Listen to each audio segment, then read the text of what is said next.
दुनिया की। एनुल हक फरीदकोटी की एक पड़चोल है, उन्हें एक तहकीक की है, उन्होंने किताब है पंजाबी जुबान दी जड़ा।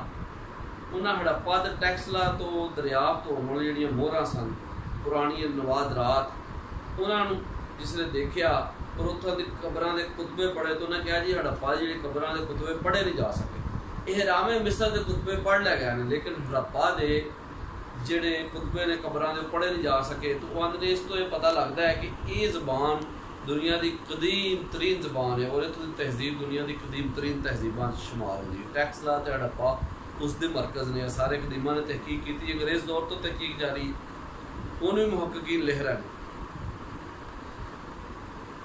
गल इंज जी कि पंजाब का कोई भी इलाका, चाहे वह पिंडी वाला, चाहे लाहौर है, चाहे मुल्तान है, चाहे बहावलपुर है, उत्थों के वसनीक अपने आप को पंजाबी आखते सन, लोग उन्होंने पंजाबी लिखते सन।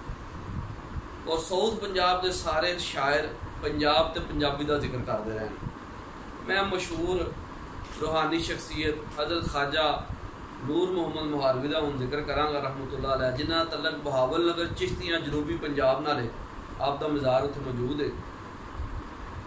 आप जो तालीम हासिल कर लिए दिल्ली गए तो आप दे मुर्शद हज़रत मौलाना फ़खरुद्दीन फ़खरे जहाँ दहलवी रहमतुल्लाह अलैह ने तालीम हासिल करने तो बाद जो इन्होंने तालीम इन्हें ले ली उन्होंने को अपने मुर्शद पाक को, तो हज़रत ख्वाजा फ़खरुद्दीन फ़खरे जहाँ दहलवी रहमतुल्लाह अलैह ने अपने अजीम मुरीद हज़रत ख्वाजा नूर मुहम्मद मुहारवी बारे एक शेर आख्या।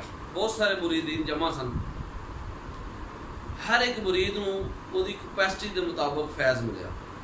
हज़रत ख्वाजा नूर मुहम्मद मुहारवी रहमतुल्लाह अलैह तलक पंजाब नाल सी, और वेखना मैं दसना चाहना कि उन्होंने दूसरे लोग किस तरह पंजाबी आखते हैं।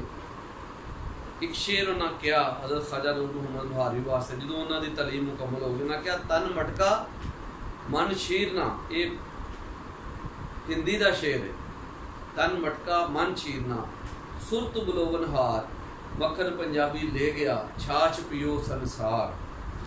यानी कहने का मकसद ये है कि उन्हें सरापा दसिया हज़रत ख्वाजा नूर मुहम्मद मुहारवी का, अपने चहेते मुरीद का, अपने होनहार मुरीद का, जिन्हें तलक बहावल नगर चिश्तियाँ जनूबी पंजाब नाल सी, कि तन मटका ओदे तन की मिसाल मटके की तरह, सुराई की तरह, मन छीरना मन उदा छीरना है, सुरत बुलोवन हार, इस तरह मदानी चलाई गई है।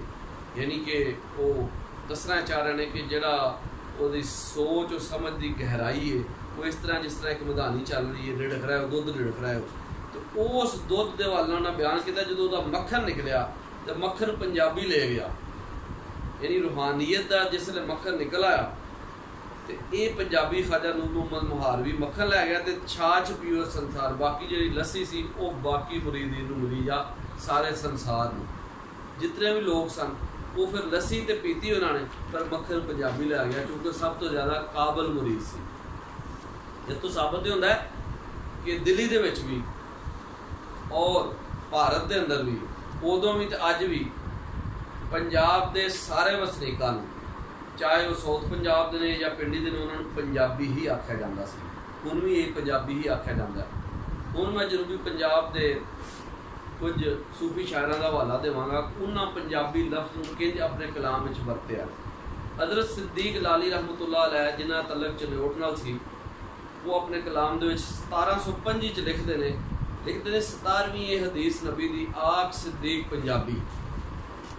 एक होर पंजाबी सूफी शायर ने हज़रत काजी इमाम बख्श शेरवी रहमतुल्लाह अलैह, पिंड शेरू डेरा गाजी खान नाल तलक सी, वो लिखते हैं बाद अज़ां विच उर्दू थे, बाद अज़ां विच उर्दू थे तालीफ हुक्म सुबहाने, हुन बोली पंजाबी जोड़ियम किस्से बहुत पुराने।